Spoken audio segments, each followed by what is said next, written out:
So often I'll take a fitness class, or I'll go to a music venue, or really anywhere that plays music in the background, and I'll find myself loving the rhythms and the melodies and the beats. And then I take a second to listen to the lyrics that, for example, place us in a position of subservience that we would never tolerate in any other context. And I'm aghast at the degree to which we normalize sexism in our culture. I listen to this music and I'm like, I don't want to have to turn up to the sound of my own oppression. You know, music is one of the most powerful forms of communication because it has the potential to either uplift or oppress.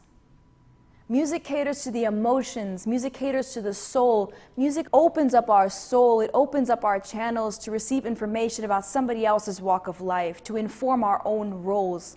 And while I have no problem with male fantasy, what I do have a problem with is that according to a recent study, only 2.6% of all music producers identify as women. That means an even smaller percentage identify as trans or gender nonconforming. And why does this matter? Because if we don't own and control our own narrative, somebody else will tell our stories for us, and they will get it wrong, perpetuating the very myths that hold us back. And I'm not here to tell other people how to make their music, but I am here to provide and design the alternative.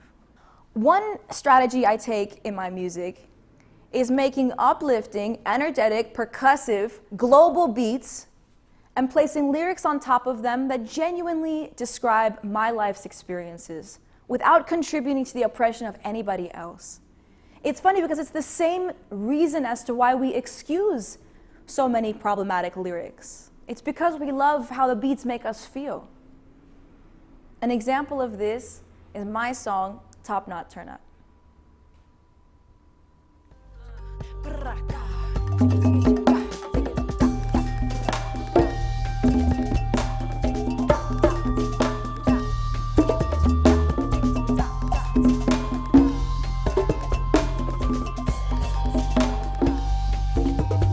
I turned off my phone's notifications so I have more time. No bubbles to trouble my clear state of mind. One thing to know, I'm not here to please. Hair tied up, I do it properly. My time is not your property. When I'm productive like my ovaries. Hey, give a grown girl room to breathe. Basic rights and her liberty. Free from insecurity that the world's projecting onto me. Please do not trouble me when I am focused. The future is female, you already know this. I'm fighting against the corruption on SCOTUS. Turn up in my top knot since when I first wrote this. It's a top knot, turn up. It's a top knot, turn up. Turn up, turn up. It's a top knot, turn up. It's a top knot, turn up. It's a top knot, turn up. It's a top knot, turn up. It's a top knot, turn up. I want us to keep making sex-positive, beautiful music about joy and freedom. I want us to embrace our own pleasure just as much as we embrace our own pain. I want us to celebrate the authentic, nuanced, multidimensional aspects of our human existence, rather than perform false narratives of degrading sexuality in order to feel accepted or loved. And another strategy that I take in my music to combat the misogyny that exists on the airwaves is to visually depict the very world I wished we lived in. In the music video for my song See Me Through, which is like a vibey, queer, electronic R&B song, I cast two of my dear friends, Anya and Deja, to play the role of the lovers because they're married in real life. But what you don't know is that they also are behind the camera, concepting and directing the entire video.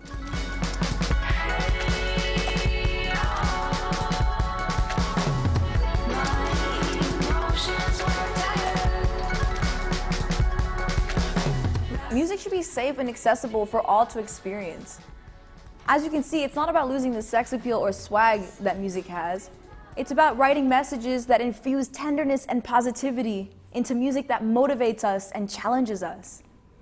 And while we as musicians absolutely have the responsibility to make music that isn't disempowering, the consumers can be part of the change too. Firstly, we get to choose which songs we want to mute and which songs we want to turn louder. We get to say, I respect myself enough to say, I don't want to listen to this, and I don't want this to be in anybody else's space either. Secondly, we can simply ask ourselves, does this music or this message contribute to the oppression of somebody else? Why am I tolerating it? And finally, we can all be choosing to make playlists or DJing music that provides the right vibe or mood that we're looking for in that moment without the problematic messaging. Why does this matter? Because it's teaching algorithms in our streaming systems in our world exactly what it is that we do want to listen to, creating long-term change and a feedbacking mechanism that impacts the entire industry. This is not a message for just a small group of people. This is a message that affects everybody.